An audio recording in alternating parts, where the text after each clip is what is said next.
Thanks for sticking around. We are talking with Mr. Scot Faulkner, the executive director of the Dreyfus Initiative. Now, what was the defining moment for actor Richard Dreyfuss to say, this is a problem and I'm going to do something about it? Because on the website, I'm absolutely taken by the quote on the homepage, and it says, "What you should know as a certainty is this: America is hard, and it doesn't happen by itself. If you think things like there's nothing I can do, stick around and learn how much power you have. This country is a miracle and the whole world knows it, except Americans, because we don't teach it." I mean, where did Mr. Dreyfuss stop and say, I have to do something about this, and I know what to do? Put me in Right. charge. Sure. Well, first of all, Richard is has always been engaged in some aspect of civics. In fact, back in 1987, for the bicentennial of the Constitution, public broadcasting actually asked him to produce and direct a series of shows called "Funny You Don't Look 200." So he's been at this for a while, but only as a sidelight. But then 8 years ago, he had an opportunity to study at Oxford, and he actually spent 2 years on uh, in residence at Oxford University, looking at civic culture, both in the British system and the American system, and that really gelled in his mind that we were losing our national identity because our culture is not being taught, our civic culture is not being taught. And so that brought to him a sense that he had to go out there and share this concern with others. And then from there, many different, again, academicians from across the political spectrum, uh, authors, lecturers, teachers of civics from in the public school system, private school systems reached out. And what emerged was a general sense of a curriculum and a need to really reach out to every young person in whatever way it's going to take. I mean, everybody learns differently. Some people like to read, some people like to see the visual stuff, some people like to talk it through. Self-discovery is an important part as you get older in life. And then the other part is some people nowadays need to see it on a 2-inch screen. They need to see it on a mobile app as opposed to a book, or they need to see it as a Kindle as opposed to a book, or they need to process it as a stimulation instead of as a lecture. And so what we want to do is spread the net as wide as possible, because the audience is so diverse, both in terms of background, in terms of demographics, in terms of age and learning abilities, that no one approach is going to be the silver bullet. So we want to lay out a buffet table that teachers can use at all levels and in all environments. Now, part of the initiative moves to teach the teacher, to Yes. refine their knowledge. And I can definitely see how this would be plausible with private and homeschool teachers, but I mean, it's pretty well known that public school teachers teach to a test, particularly in the high school levels. Yes. How do you all plan to involve the public schools when it takes nothing short of an act of Congress to Mhm. change the curriculum? Well, curriculum, especially changing official curriculum, is not only a national effort, it's state by state and sometimes school district by school district. So that's a long, arduous process. And eventually we might work with partners to try to do something about that, but that's a long political process. In the interim, you have teachers out there who teach well. I mean, they're all of us are where we are today in life because we can point to a third grade teacher, a ninth grade teacher, an 11th grade teacher, seventh grade English teacher, whoever, who inspired us in some way. And that's more than just teaching to a national test or to a state or local standard. It is the individual teacher who goes that extra mile, brings in that extra uh, resource, that outside speaker, does a field trip, introduces another book into the class, or just speaks of their own from their own passion and their own experience in that classroom. And we want to find those centers of excellence that are out there, and give and fortify them with additional learning material, including reading lists, movie lists, and again, different types of online approaches, from gamification and simulations to even just worksheets, or how do you use the internet. And it's more than just writing your congressperson about something.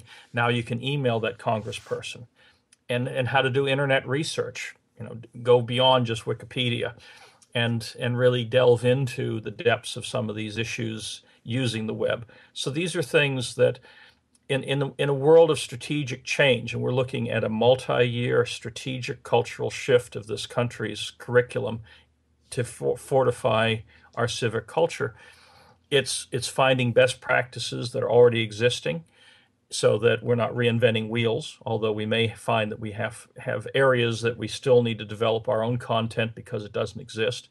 And then finding those early adopters, those inspired teachers that inspired all of us, and those inspired adults and parents, because parents can use this stuff at home. I mean, when the stuff's out on the web, read to your children, take them on a field trip. When the commemorations of some historical event happens, whether it's a national event or a local event, take them there and explain the background.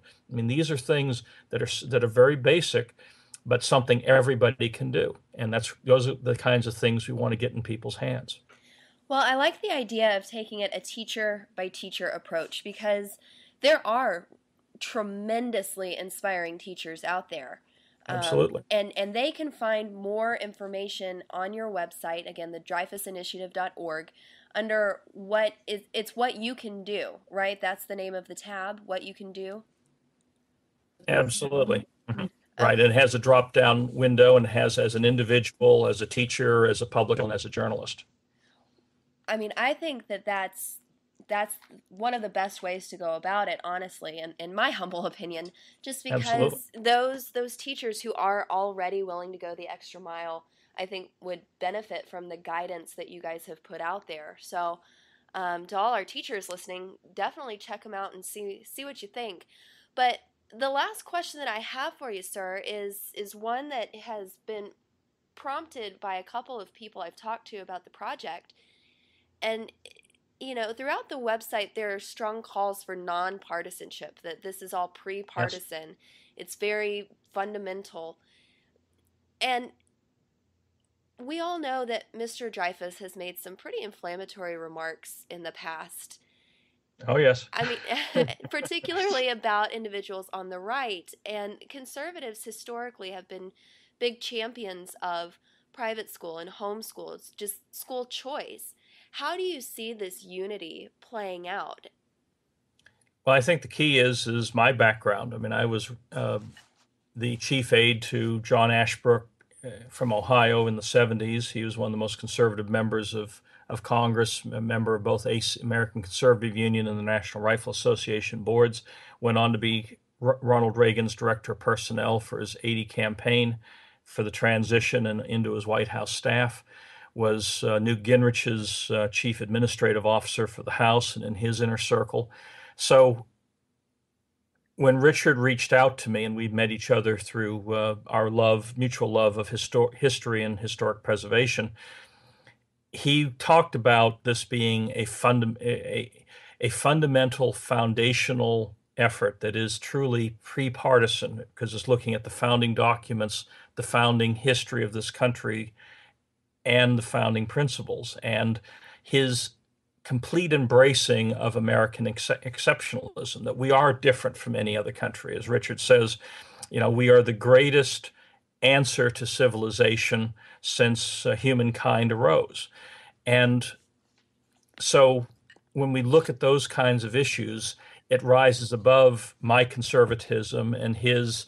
He was a liberal. He's moved very much into the moderate zone, and he still says some things which are noteworthy. But the key is that it's not part of it's not as it's him as an individual, just like I say things as an individual.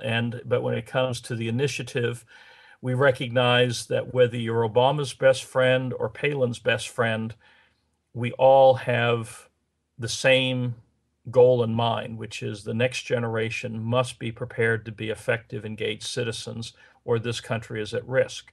And nobody's agenda is going to be furthered by having an ignorant, disengaged next generation.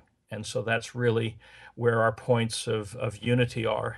And again, the issue is it's offering up information and best practices and promoting this this effort to prepare our young people to be to steward this unique, wonderful country into the 21st century.